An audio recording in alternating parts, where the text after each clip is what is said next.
Jadi ikhwani fiddin, azakumullah. Ini masalah tauhid, masalah asas. Yang kita harus betul-betul memperhatikan tentang tauhid ini. Harus dakwakan. Kalau sembunyikan, kita nggak jelaskan, kapan mau dijelaskan? Orang sering menunda, nanti dulu, nanti aja, belum waktunya.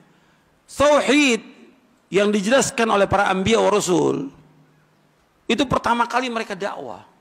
Karena tauhid sesuai dengan apa? Sesuai dengan apa? Fitrah manusia. Allah yang menciptakan manusia, Allah juga yang memerintahkan para nabi, para rasul mendakwakan apa?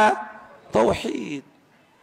Allah menciptakan manusia tahu tentang baik dan tidaknya manusia ini, lurus dan tidaknya manusia, bahagia dan tidaknya manusia dengan tauhid.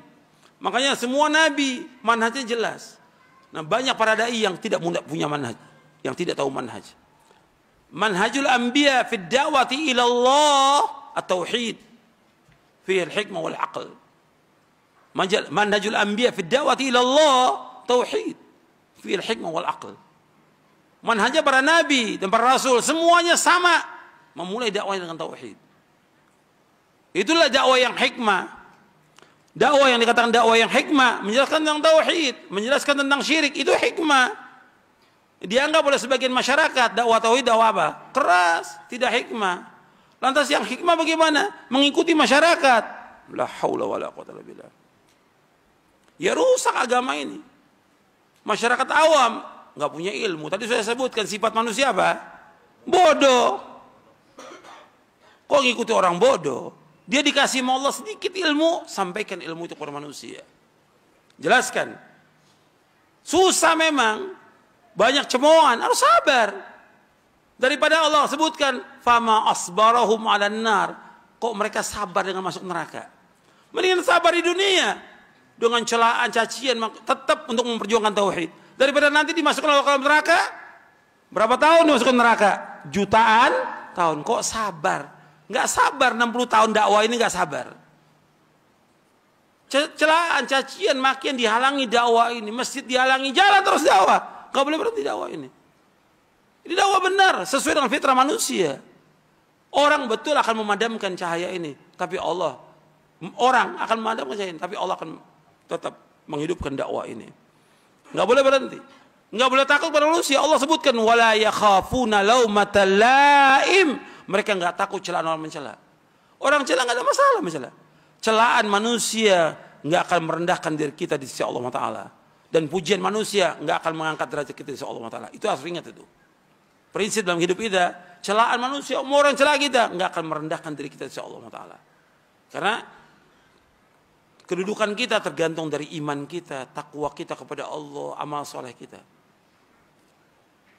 Pujian manusia, banyak orang muji kita, nggak akan mengangkat derajat kita insya Allah. Karena Allah akan melihat apa? Tentang imannya dia, ikhlasnya dia, ilmunya dia, amal solehnya Allah lihat ya gimana.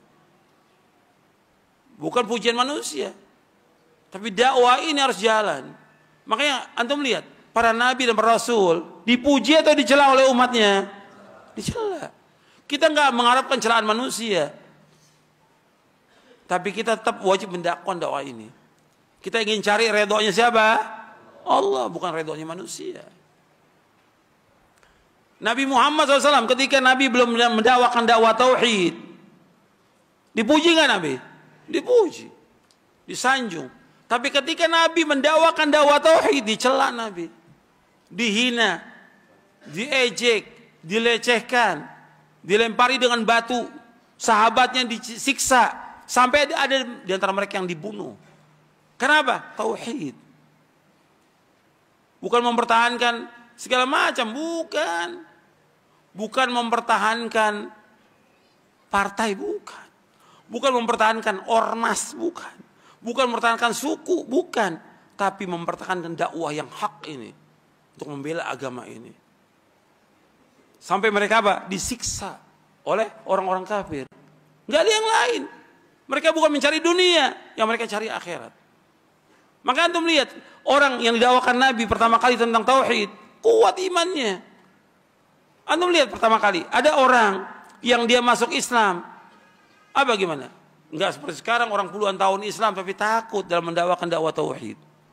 Ini ada orang yang baru masuk Islam, Sudah ikut jihad. Sampai kata, ya Rasulullah, saya ini masuk Islam dulu atau jihad? Masuk Islam dulu. Kemudian masuk Islam jihad ya. Bersama Nabi SAW. Jihad, kemudian ditaklukkan satu benteng dari orang-orang Yahudi. Kemudian dibagi dia. Dibagi apa? Ghanimah. Ketika dia terima ghanimah. Bukan ini yang saya harapkan. Ini orang pertama kali baru masuk Islam. Bukan ini yang saya harapkan. Yang saya harapkan, saya dipanah di sini, kemudian saya syahid, saya masuk surga. Tahu tujuan hidupnya itu, baru masuk Islam. Orang Islam yang sekian lama nggak tahu tujuan hidupnya kemana. Orang Islam harus tahu bahwa tujuan hidupnya jannah, surga yang dia tuju. Makanya dia terus maju lagi, karena kata Nabi, mudah-mudahan benar apa yang dia ucapkan. Maju lagi ke medan perang, betul terpanah di sini syahid. Aku akan jadi saksi di hari kiamat, kata Nabi SAW. Dia beramal sedikit, tapi paham dia tentang tauhid. Yang membuat mendorong dia untuk mati syahid, iman dia kepada Allah Taala. Dan iman dia bahwa sesudah dunia ini ada yaumul akhir, ada sorga, ada neraka. Yang diharapkan sorga. Mudah-mudahan yang saya sampaikan bermanfaat. Kurang lebihnya saya mohon maaf. Wassalamualaikum Muhammadin SAW. Subhanakallahumma bihamdik. Asyhadu an la ilaha illa anta astaghfiruka wa atubu ilaik. Assalamualaikum warahmatullahi wabarakatuh.